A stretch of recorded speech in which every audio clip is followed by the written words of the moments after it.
G'day C3 parents, I'm your coach Karien Pitout and welcome to Parenting Coach Reacts to Children's Movies. And today we are going to look at the movie Inside.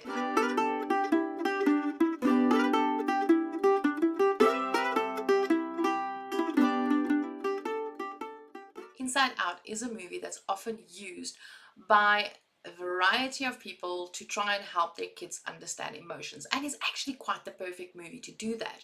It shows kids that the abstract that is emotions just makes it a bit more tangible for them. It makes it a bit easier for kids to wrap their head around emotions, and it makes it easier for them to develop emotional health in the process. The reason I want to speak as a parenting coach regarding Inside Out, besides that it's a brilliant movie and watch it with your kids, is the importance of what the parents did throughout the movie and how parents actually look at kids and the impact that it has on kids. It's very subtle, but it is there.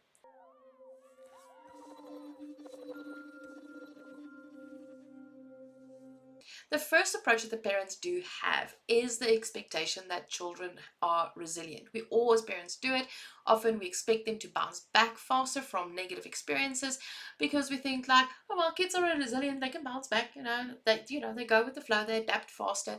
And there is a certain part of that kids do adapt faster because their brains are more agile. However, when we look at how they adapt, sometimes the adaptation can be extremely harmful. So we really need to be very careful when we decide big things or things happen to kids that is within our control, that we as parents choose to happen to our kids.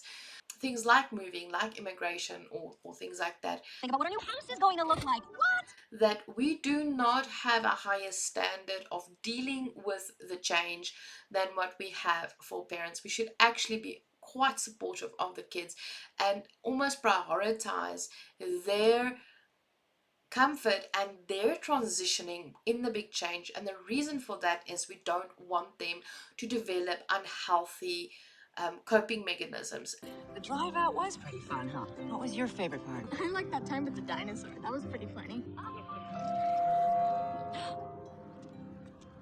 What we see in this movie is that there's a few moments where the parents kind of miss the cues.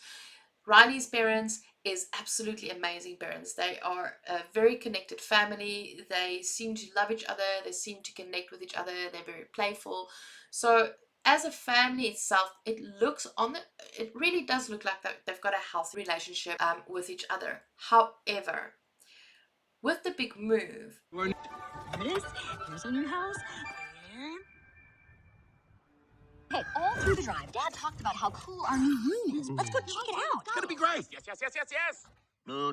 I'm starting to envy the dead mouse. Get out the rubber ball. We're in solitary confinement. Riley. the parents spoke about and told her about it, obviously spoke about the room, trying to get her excited, but they missed an opportunity here. Instead of just talking to your child about the big change that lies ahead, if at all possible, we live in a world where you've got internet access, where you've got access to additional information. So if it's moving home, create a space where your kid actually gets to see either a video or photos of the house so that they know what to expect. So try to minimize the possibility of bad surprises or disappointing surprises for your kids in the preparation process.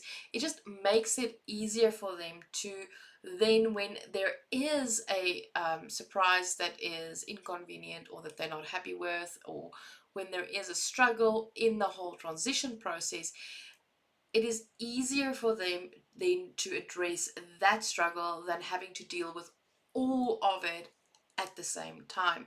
So as much preparation as possible for your child in this process. I guess all I really want to say is thank you. Huh? Through all this confusion, you've stayed our happy girl. Your dad's under a lot of pressure. But if you and I can keep smiling, it would be a big help. Come on. Where's my happy girl? Then we need to look at the pressure regarding resilience. I do not think that her parents at all intended to make her feel like It is her sole responsibility to remain the happy kid. However, that is how her brain interpreted it. And that really has a deep impact on how a child processes their negative feelings.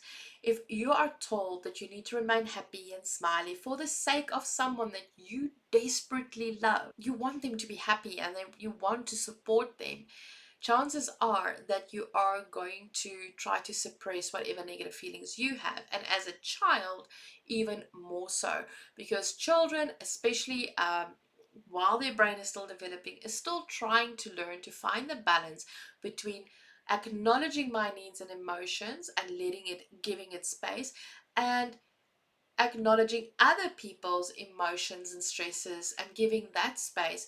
And where does my responsibility for someone else's happiness actually start and stop?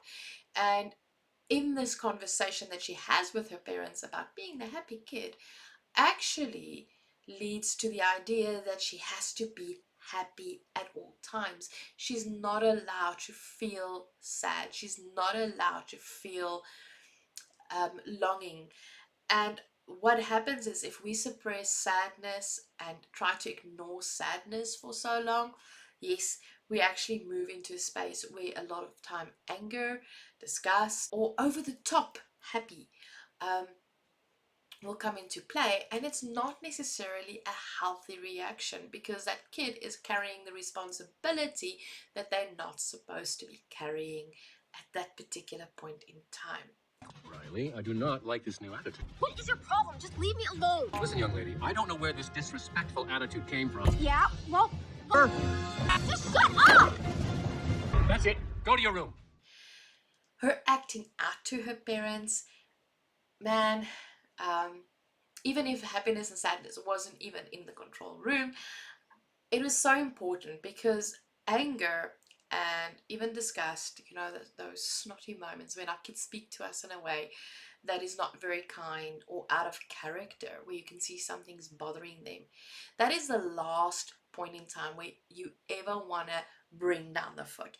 You don't want to fight with your kid at that particular point in time. What they're communicating with their rudeness is, I am hurting and I don't know how to deal with what I'm hurting. I am not equipped for what's going on. So the parents actually missed an opportunity, well, the dad specifically missed an opportunity to try and get to a point. If you sometimes ignore the tone of voice and just listen to what's being said, you get the message that something is not right. There is something that is bugging. Creating a space where you say, you know what, I can see something's bugging. When you're ready to talk, can we please have a conversation? Because I don't want you to struggle with this on your own. Have opening conversations. Yes, afterwards the dad does try to reconnect with the kid, but you know, at times we need to allow our kids also to feel what they feel. And when we've messed up, give them space to work through it. The choice to run away was not a really great choice, and we actually use that as an example with our kids, sometimes to remind them that whenever you make a decision in anger, it will majority of the time be a bad decision. So try not to make decisions while in a position of anger. Let your anger first rage out before you reach the point where you actually make a choice, where you've had time to calm down and really think things through. Sadness. Mom and Dad, the team, they came to help because of sadness.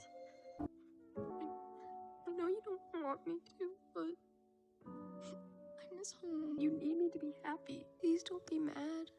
Come here.